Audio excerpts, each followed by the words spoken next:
Bonjour à tous, vidéo sur Clovis et les Mérovingiens.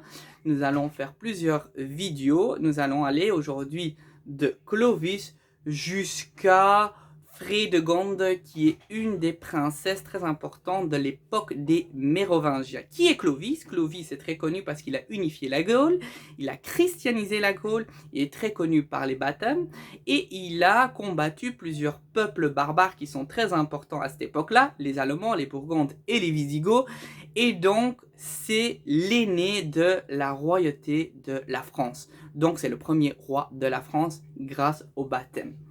Deuxième chose qui est sympa à savoir, c'est que Louis XIV a retrouvé le tombeau du père de Clovis qui s'appelle Chilperic. Il l'a retrouvé près de Tournai. On avait fait des fouilles. Qu'est-ce qu'on a retrouvé dans le tombeau? On a trouvé des abeilles d'or, on a trouvé une tête d'or de veau. Nous avons trouvé beaucoup de choses et beaucoup d'or. Donc qu'est-ce qu'on a fait? On a pris le trésor royal, on l'a mis dans le musée royal près du Louvre, et du 5 au 6 novembre en 1830, nous avons pillé, nous avons retrouvé quelques bijoux. Qu'est-ce qu'on a fait avec les bijoux? On les a fondus et les choses qu'on n'avait pas besoin, on a jeté dans la Seine.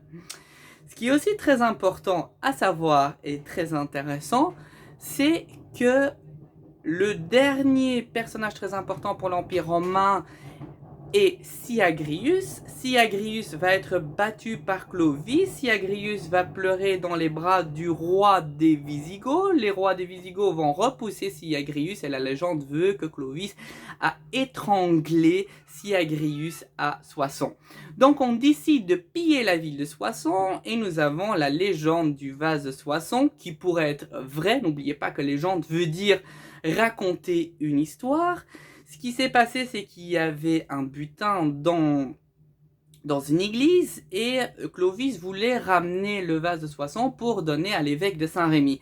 Et il y a un de ses soldats qui va casser le vase et qui est contre Clovis, qui récupère ce vase pour le donner à l'évêque de Saint-Rémy. L'année d'après, dans les champs de Mars où vous avez la tour Eiffel, il y a un revue militaire et Clovis va reconnaître le soldat qui lui a cassé le vase. Qu'est-ce qu'il va faire? Il va lui trancher la tête, rappelle-toi, et va lui dire, rappelle-toi du vase de Soissons.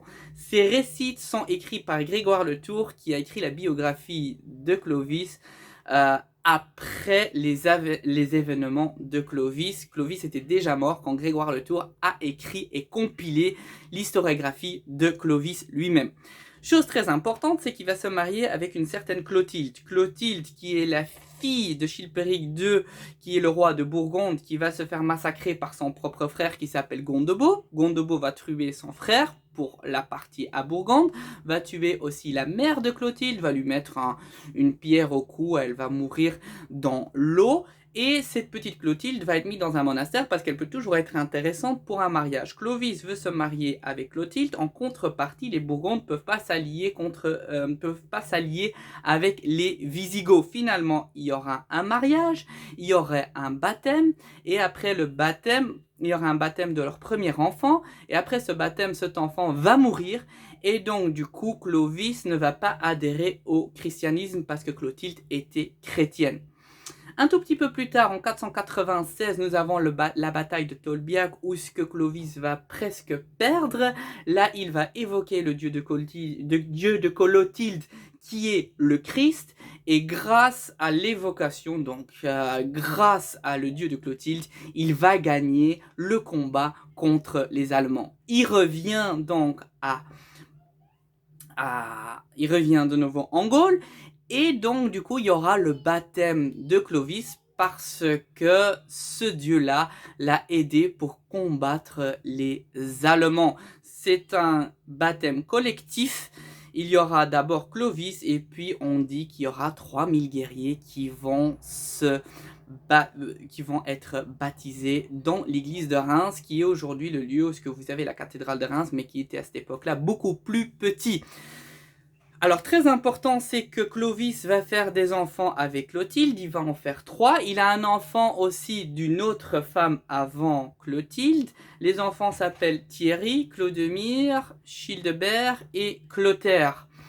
Alors, Ce qu'il faut savoir, c'est que l'héritage est très compliqué à cette époque-là parce que l'héritage est coupé directement en quatre. C'est pas l'aîné qui prend tout.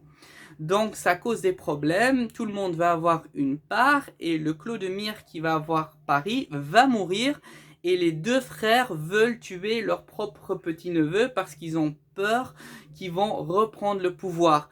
Donc qu'est-ce qu'ils font? Ils envoient des missionnaires à Clotilde qui gardait les deux petits-enfants de Clodomir parce que la capitale de France à cette époque-là était Paris, donc Clotilde est restée à Paris et gardait les deux petits-enfants de Clodomir, et ils ont envoyé des missionnaires avec des ciseaux. Et Clotilde va renvoyer les missionnaires et va dire plutôt mort que tendu. Finalement, les deux frères Clotaire et Childebert vont venir à Paris et vont tuer les deux petits-neveux. Un neveu va se fuir qui s'appelait Cloadald qui va se réfugier dans un monastère qui s'appelle aujourd'hui Saint-Cloud. Donc c'est ce Cloadald qui avait fui des deux frères.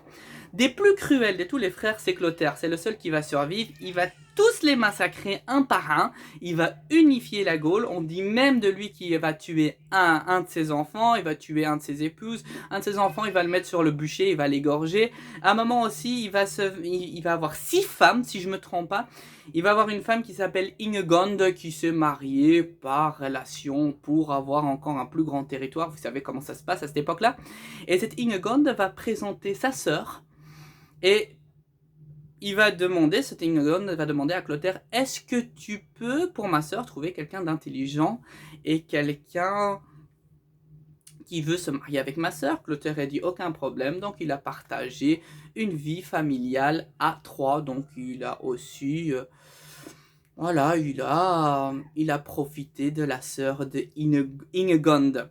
Et après, nous avons une des reines la plus cruelle des Francs qui s'appelle Frédégonde. Alors, cette Frédégonde est la femme de Chilperic. Et elle, on y reviendra dans la vidéo prochaine, elle va éliminer quasi toutes les femmes et tous les enfants des Mérovingiens. Ça, c'est pour l'histoire prochaine. Donc, qu'est-ce qu'on a compris? C'est que Clotaire a unifié toute la Gaule. Et à cette époque-là, la Gaule a été coupée en deux. On avait un côté Neustrie et Austrie. Voilà, petite introduction de la première partie qui partait de Clovis jusqu'à Frédégonde.